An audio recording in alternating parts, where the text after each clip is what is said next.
This is Optimal Relationships Daily, episode 1497. When you get off track, get back to basics.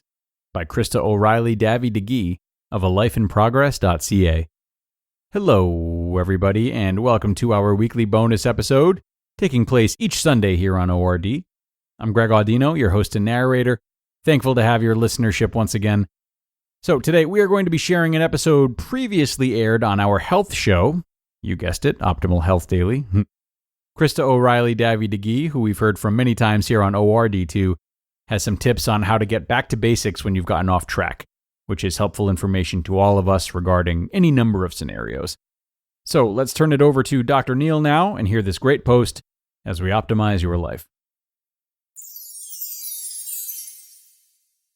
When you get off track, get back to basics. By Krista O'Reilly Davy DeGee of alifeinprogress.ca. Maybe you've had a few sleepless nights, or job layoffs all around you are stressing you out, or your work-family rest balance has evaporated into thin air and you find yourself cranky, anxious, or tired out. You're not feeling how you want to, but this isn't the time for a dig deep life overhaul. Instead, get back to basics.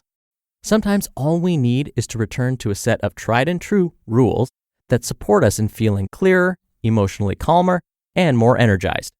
But we also need to track these behaviors for a time to pull us back into healthier habits. I'm about to read to you a list of rules I recently jotted out for myself when I felt some anxiety creeping into my life. Consider using it as a jumping off point to create your personalized back to basics health rules. Back to basics self-care list. No work after 7 p.m. From 7 to 9 p.m., I want to be connecting with my family, hearing about their day, giving hugs, and tucking little people into bed. I might help a teenager study or cuddle with my spouse for a few minutes. I dim lights and aim to create a calming environment. But for the most part, the rest of the laundry, emails, or work projects just have to wait. Get ready for bed at 9 p.m. I get into PJs, brush my teeth, warm up my homemade rice bags, take a peek at my menu plan and agenda for the following day, and so on. Sometimes this is when a teen perks up and wants to chat, but when I'm feeling really drained, I know I must be strict about getting myself into bed. Read before bed to calm my brain. I aim to climb into bed at 9:30 p.m. to read easier fiction, nothing too heart-wrenching, and I avoid work-related reading as it gets my brain all fired up. I read by the calming light of my salt lamp and take a few deep breaths and express gratitude for 3 things in my life. This is a time to calm myself and shut off my work brain for the day. Take 15 to 20 minutes, or just 5, morning or evening, to stretch and breathe. These few minutes are to just be and remind myself that I have a right to take up space in the world without being productive. Sometimes I count my breath to stay focused. Sometimes I use a life-affirming mantra like all is well, or I breathe in peace, I breathe out worry. Some people like to use a scripture that aligns with their faith practice, or a favorite quote, short and sweet is best. Move my body 5 times per week. I just show up. If I'm really tired, I might walk slowly or just stretch. I might attend a fitness class or focus on strength training. It doesn't really matter to me. The important thing is that joyful movement helps lower anxiety in my life and supports me immensely in living a strong, purposeful life.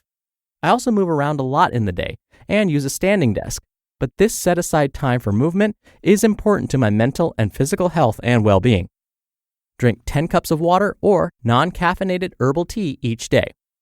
I love my morning coffee, but when I am anxious or tired, that old habit of wanting an afternoon shot of caffeine revisits me.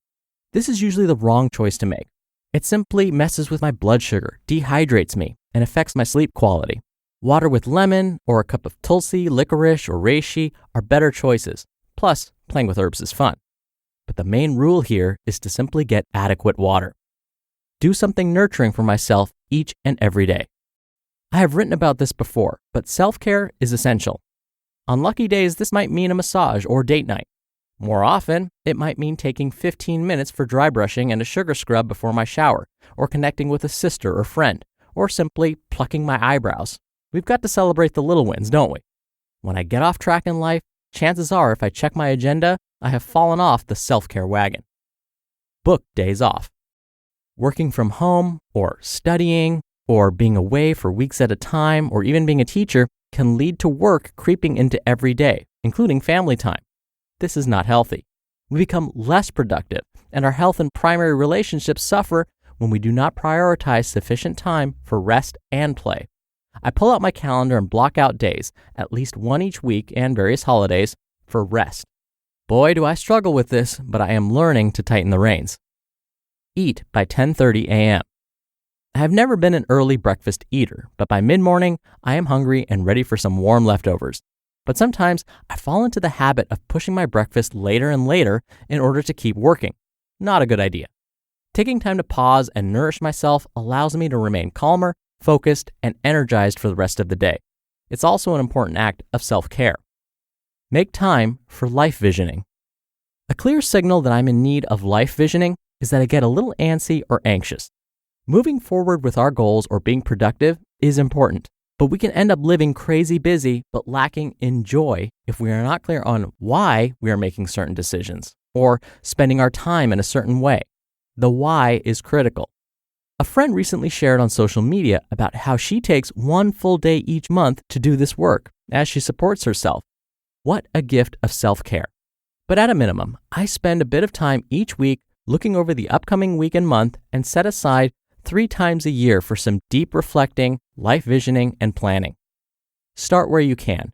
Maybe what you really need is to simply start getting to bed before midnight and drinking more water. I encourage you to do an honest check-in of how you feel right now. And if you know you're off track, perhaps creating your own back-to-basic health rules will be enough to set you back on course. And be sure to track your progress. You just listened to the post titled, When You Get Off Track, Get Back to Basics by Krista O'Reilly Davy of alifeinprogress.ca. Dr. Neil here for my commentary. I loved that the author talks about little wins, celebrating those little wins.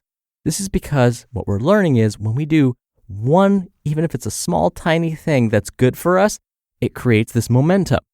So Krista gave the example of even if she's tired, she'll just show up to her workout. It may not be a tough workout. Her workout may just be walking for 5 minutes, but that's a tiny win.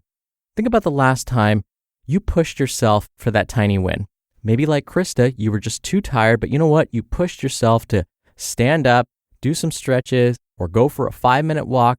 How much better did you feel after that little win? Well, we don't just show up. It starts us off on this downward spiral, which usually takes us more work to get out of. But if we perform just one small act of self-care, it can make all the difference and get us back on track because we can celebrate that little win and feel better about ourselves for doing it. All right, that's it from me for today. I hope you have a wonderful Tuesday. Thank you as always for listening. I'll be back here tomorrow as usual, so I'll see you there where your optimal life awaits.